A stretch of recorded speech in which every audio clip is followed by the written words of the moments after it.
अब समाचार विस्तारमा। वर्तमान सत्ता गठबन्धनमा सहभागी नेकपा संयुक्तले सरकारलाई दिएको समर्थन फिर्ता लिँदै सरकारबाट बाहिरिएको छ। नेकपा संयुक्तका अध्यक्ष समेत रहेका भूमि सुधार तथा व्यवस्था मन्त्री चन्द्रदेव जोशीले मंगलबार प्रधानमन्त्री डाक्टर बाबुराम भट्टराईलाई राजीनामा बुझाई नेकपा संयुक्त सरकारबाट फिर्ता भएको जानकारी गराउनु भएको हो। प्रधानमन्त्रीलाई राजीनामा बुझाएपछि मन्त्री जोशीले सरकारले राष्ट्रिय सहमति कायम गर्न नसकेको भन्दै सरकारबाट फिर्ता हुने निर्णय गरेको जानकारी दिनुभयो।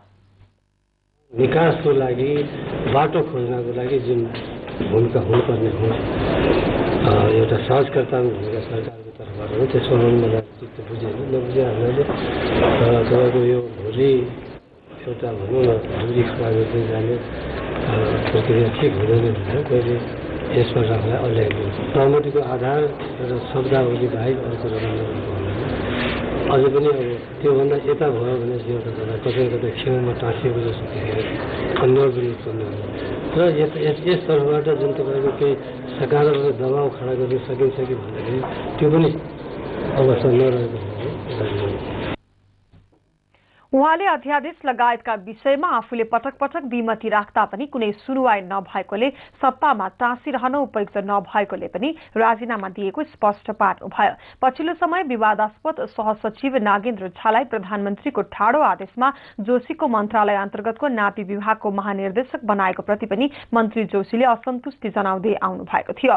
मन्त्री जोशी अध्यक्ष रहेको नेकपा संयुक्त यसअघि सत्तारूढ दलहरूले गठन गरेको संयुक्त लोकतान्त्रिक गणतान्त्रिक गठबन्धन पनि बाहिरिएको छ।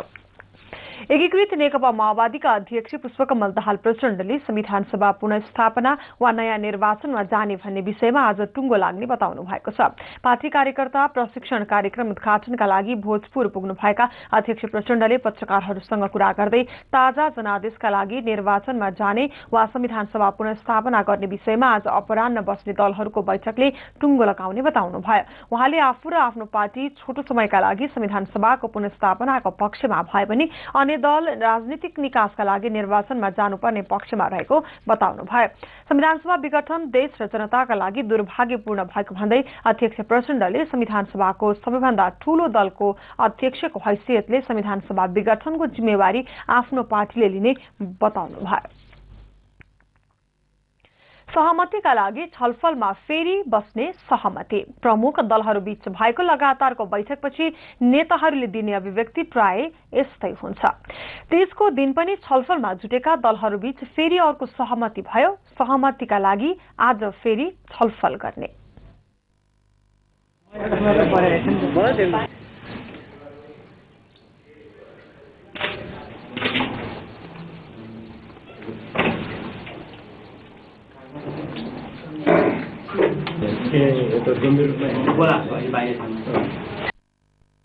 भदौभित्र सहमति गर्ने प्रतिबद्धता पूरा गर्न नसकेका दलहरू लोकलाज बचाउन भने पनि हिजो आज दिनौं जसो छलफलमा जुटेका छन्।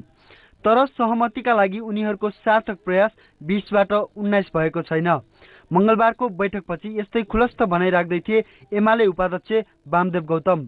संविधान जारी गर्नको निम्ति मिल्न सक्ने कुरा आज देखिएन। निर्वाचनमा जाने कसरी भनेर भन्ने सम्बन्धमा पनि कुनै स्पष्ट मार्गदर्शन छैन।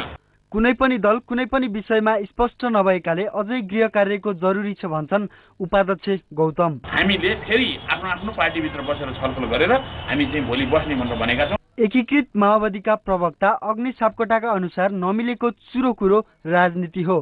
राजनीति मिलेपछि एउटा गाँठो फुक्छ अनि सहजै फुक्छन् धेरै नमिलेका कुराहरू। नमिलेको राजनीति हो हैन। यी पहिचान संहिता आदि इत्यादि जम्मै पुरा गर्ने कुरा हुन्। राजनीति मिलेपछि फेरि सर जान्छ अगाडि। एउटा गाँठो फुकेपछि 10,000 वटा गाँठा फुक्छन्। तर पनि नेताहरू आशावादी भने बन्न छाडेका छैनन्। प्रवक्ता सापकोटाका अनुसार आफ्नो दलमा फेरि गृह कार्य गरेपछि बुधबार बस्ने बैठकमा सहमति बन्ने सम्भावना पनि प्रबल छ। आजको छलफलले सहमतिको सम्भावना अलिकति बढेको छ र सहमतिको सम्भावना बढेको हुनाले अझै आज र भोलि 2 दिन घनीभूत छलफल गर्नुपर्छ भन्ने कुरामा चाहिँ समझदारी। कांग्रेस उपसभापति रामचन्द्र पौडेलले सहमतिका लागि अझै धेरै समस्या रहेको बताए। चुनावमा जाने पनि बाटो कष्ट देखिया छैन। चुनावमा कसरी जाने, कति प्रदेश हुने, कति निर्वाचन क्षेत्र हुने, अब कति उमेर हुने, यो सबै कुराहरूको चाहिँ टुङ्गो लगाउन अझै धैर्य छैन। धेरै कुराहरू समस्याहरू छन्। बैठकबाट बाहिरिँदै गर्दा प्रधानमन्त्री डाक्टर बाबुराम भट्टराईले संविधानका अन्तर्वस्तुका विषयमा सहमति कायम गरी नयाँ सरकार गठन गर्ने विषयमा छलफल केन्द्रित भएको बताए। सबै दलहरूको चाहिँ प्राथमिकता चाहिँ संविधानका अन्तर्वस्तुमा नै सहमति कायम गरेर जाने र भोलिसम्म चाहिँ विशेष प्रयत्न गर्ने भन्ने। संयुक्त लोकतान्त्रिक मधेसी मोर्चाका नेता विजय कुमार गच्छदारले आफ्नै एजेन्डा सुनाए, निर्वाचन नै सर्वोत्तम विकल्प। जुन कुरा म बारम्बार भन्दै आएको छु र मलाई त्यसमा कुनै दुविधा पनि छैन, धेरै अगाडिदेखि भन्दै आएको कि संविधान विवादित विषयमा सहमति हुन सकेन भने नेचुरल कोर्स भनेको चुनाव नै र चुनावबाट नै समस्याको समाधान हुन्छ। Election is the best solution. दलहरू सहमतिका लागि जति धेरै समय खर्चिन्छन् देश त्यति नै अन्यलतर्फ धकेलिन्छ अनि दलहरूप्रति जनताको वितृष्णा पनि बढ्दै जान्छ। क्यामेरामा विशाल केसीका साथ ज्ञानेन्द्र पौडेल, हिमालय टेलिभिजन, काठमाडौँ। नेकपा एमाले सहमतिका लागि नयाँ सरकार गठन पहिलो शर्त भएको निष्कर्ष निकालेको छ। एमाले मुख्यालय बल्खुमा मंगलबार बसेको एमाले स्थायी समितिको बैठकले विवादित विषयमा सहमति जुटाउन वर्तमान सरकारको बहिर्गमन पहिलो शर्त भएको निष्कर्ष निकाल्दै राष्ट्रिय सहमतिको सरकार निर्माणमा जोड दिएको हो। बैठकपछि नेताहरूले विवादित विषयमा सहमति भए छोटो समयका लागि भए पनि संविधान सभा पुनर्स्थापनाका लागि खुल्ला हुने निष्कर्ष निकालेको जानकारी दिए। यसअघि एमाले संविधान सभा पुनर्स्थापना हुनै नसक्ने भन्दै ताजा जनादेशमा जानुपर्ने निर्णय गरेको थियो। समाचार जारी छ, हामी ब्रेकपछि आउँछौं।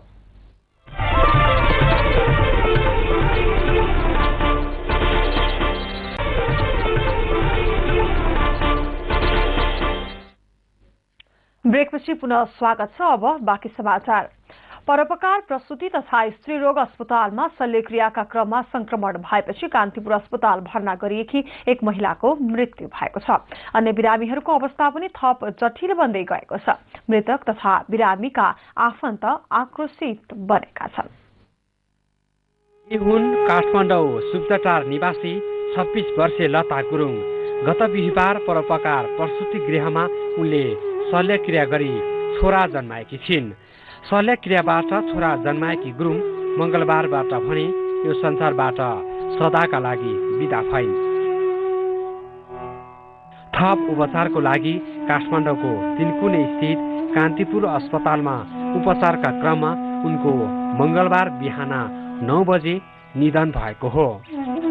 शल्यक्रियाबाट सफलतापूर्वक बच्चा जन्माएकी उनलाई शल्यक्रिया गरिएको घाउको दुखाइ कम गर्न भनी नर्सले सुई लगाएपछि उनको अवस्था गम्भीर बनेको थियो। लताका पति सुमन केसी अस्पतालकै लापरवाहीका कारण आफ्नी श्रीमतीको मृत्यु भएकोले घटनामा संलग्नलाई कडा कारबाही गर्नुपर्ने बताउँछन्। त्यो झुटा त्यो संक्रमण लाग्यो त्यो भनेर त्यो प्रतिवेदन त्यो गरेर हुँदैन र यो डाक्टरको खोलबाट बसेका यो राक्षसहरूलाई नक्कली सर्टिफिकेट ल्याएर यो राजनीतिक पावरको भरमा बसेका यस्ता डाक्टरहरूको चाहिँ सार्वजनिक गर्नु पर्यो अनि दोषीलाई चाहिँ छानबिन गरेर कडाभन्दा कडा कारबाही गर्नु पर्यो। प्रसूति गृहमै शल्यक्रिया गरिएका अन्य बिरामीहरूको अवस्था पनि चिन्ताजनक छ। गुरुङसँगै शल्यक्रिया गरेकी दिपा थापाको सिनामङ्गल स्थित काठमाडौँ मेडिकल कलेजमा चन्द्रकुमारी काफले, दिया श्रेष्ठ र भगवती अमात्यको सानेपा स्थित स्टार अस्पतालमा, बिन्दा घिमिरे र सुशीला शर्माको कान्तिपुर अस्पतालमा र दिपा श्रेष्ठको त्रिपुरेश्वर स्थित ब्लू क्रस अस्पतालमा उपचार जारी छ। गत शुक्रबार शल्यक्रिया गरिएका उनीहरूलाई समेत संक्रमण देखिएपछि उपचारका लागि अन्य अस्पतालमा लगिएको हो। सानेपा स्थित स्टार अस्पतालमा भर्ना गरिएकी भगवती अमात्यको छोरीको निधन भइसकेको छ भने उनको अवस्था पनि नाजुक छ।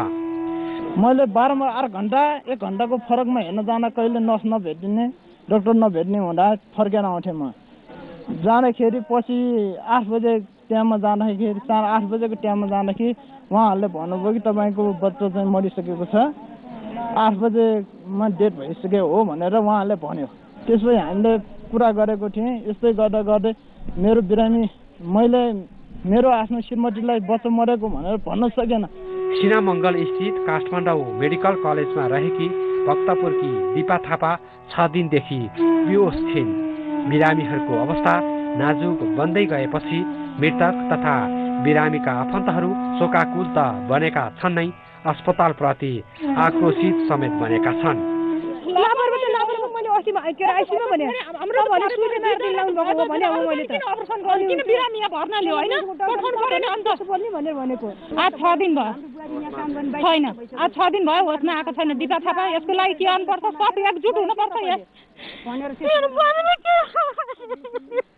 यदि उहाँहरूले हाम्रो चित्त बुझ्दो किसिमको हाम्रो जुन माग छ त्यसलाई सम्बोधन गर्न सक्नु भएन भने हामी सडक आन्दोलनलाई अघि बढाउँछौँ र भोलि हुने लापरवाही बन्द हुनुपर्छ र भोलि हामी जसरी शिकार भयौँ भोलि अरू मान्छेहरू शिकार नहोस् भन्ने कुरा सचेत गराउँदै आन्दोलनको विकल्प बाहेक हाम्रो रहँदैन। बिरामीको मृत्यु नै भइसक्दा समेत परोपकार प्रसुति तथा स्त्री रोग अस्पतालका प्रशासनका अधिकारीहरू भने सम्पर्कमा आएका छैनन्। हामीले पटक पटक सम्पर्क गर्न खोज्दा समेत उनीहरू सम्पर्कमा आएनन्। अस्पतालको शल्यक्रिया जस्तो संवेदनशील कक्षामा संक्रमण देखा पर्नु आफैमा गम्भीर विषय हो भने घटनापछि जिम्मेवार नदेखिनु अस्पतालको झनै ठुलो कमजोरी हो। क्यामेरामा सुरेश घिम्रेका साथ निरज तामाङ, हिमालय टेलिभिजन, काठमाडौँ। गरिबीको रेखामुनि रहेका जनतालाई सामाजिक सुरक्षा लगायतका राहत सुविधा उपलब्ध गराउने सरकारी अभियान अन्तर्गत असोज 1 गतेदेखि 25 जिल्लामा गरिब पहिचानका लागि गणना शुरू भएको छ। गरिबी निवारण कोषले यस अभियान उपलब्धिमूलक र गरिबमुखी हुनेमा विश्वस्त हुन आग्रह गरेको छ। मन्त्री परिषदले 2 साता अघि गरेको निर्णय अनुरूप नै गरिबी निवारण कोष अन्तर्गतका प्रतिनिधिहरू सोमबारदेखि गरिब घर परिवार पहिचानका लागि मुलुकका 25 जिल्लामा खटिएका छन्। जिल्ला स्तरीय समन्वय समिति गठन गरेर जनगणनाकै शैलीमा प्रश्नपत्र तयार गरी गरिब पहिचान गर्ने काम अघि बढेको छ। गणकहरूले विवरण तयार पारेपछि केन्द्रीय स्तरबाट छानबिन गरी परिचय पत्र वितरण गरिने कोषको भनाइ छ। प्रश्नावली तयार गर्छौँ र ती प्रश्नावली लिएर गणकहरू र सुपरभाइजरहरू त्यो हरेक गाविस वडामा इकाइमा चाहिँ गएर घरधुरीको चाहिँ विवरण लिइन्छ। त्यो विवरण प्राप्त गरिसकेपछि हामी केन्द्रीय स्तरमा आएर त्यसको चाहिँ एउटा स्कोरिङ गर्छौँ। त्यसलाई विभिन्न नम्बरिङहरू दिन्छौँ र त्यो नम्बर दिएर चाहिँ कुन चाहिँ घरधुरी गरिब हो र कुन चाहिँ घरधुरी गरिब होइन भनेर हामी पहिचान गर्छौँ। यसैले जहाँसम्म प्रक्रियाको हकमा हाम्रो चाहिँ एउटा सेन्ससको मेथडबाटै हामी चाहिँ यो काम सुरु गर्छौँ। युवा स्वरोजगार कोषको जस्तै विभिन्न क्षेत्रबाट यो अभियानको पारदर्शितामा प्रश्न चिन्ह उठिरहँदा कोषले भने सामाजिक सुरक्षा र राहतको प्याकेज छुट्टै कार्यक्रम मार्फत आउने भएकाले रकम दुरुपयोगको कुनै सम्भावना नभएको बताएको छ। विभिन्न राजनीतिक दल, नागरिक समाज लगायतका प्रतिनिधिहरू सम्मिलित जिल्ला स्तरीय समन्वय समिति गठन गरिएको र परिचय पत्र वितरणका क्रममा दाबी विरोध गर्न पाउने सार्वजनिक सुनवाईको कार्यक्रम समेत गरिने भएकाले निरपेक्ष गरिबको हातमा मात्रै परिचय पत्र उपलब्ध हुने कोषका उपाध्यक्ष जनकराज जोशीको दाबी छ। हामीले कसैलाई तिमी गरिब घर परिवार भयो त्यो गरिब घर परिवार भए बापत तिमीलाई महिनाको अथवा दिनको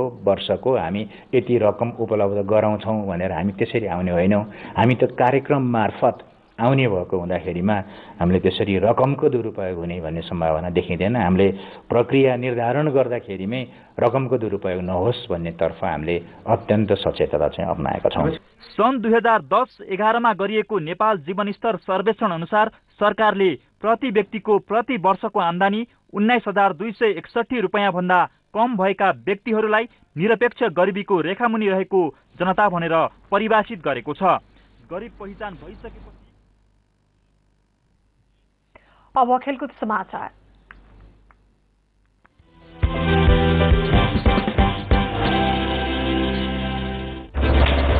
Brought to you by Broadlink. Connect your way to freedom.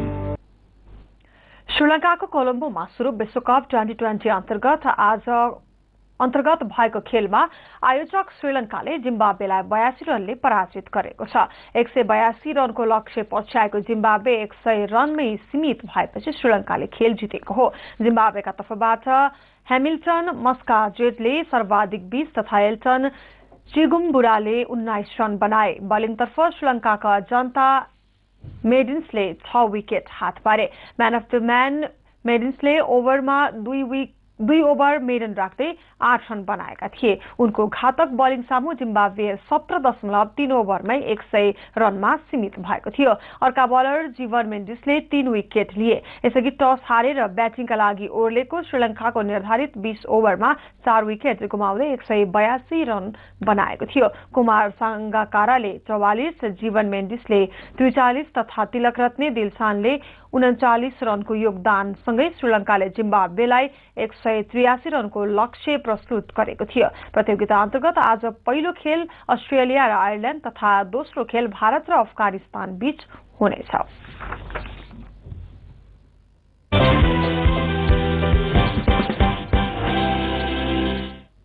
अब मौसम सम्बन्धी जानकारी। सधैँ चाहनुहुन्छ आज देशभर बदली भई अधिकांश भागमा वर्षा हुने जल तथा मौसम पूर्वानुमान महाशाखाले जनाएको छ। आज दिउँसो काठमाडौँ उपत्यकाको अधिकतम तापक्रम 26 देखि 28 डिग्री सेल्सियस बीच रहनेछ। आज बिहान सूर्योदय 5:51 भयो भने सूर्यास्त साँझ 6:04 हुनेछ। बिदा हुनु अघि अहिलेसम्मका प्रमुख समाचार फेरि एकपटक।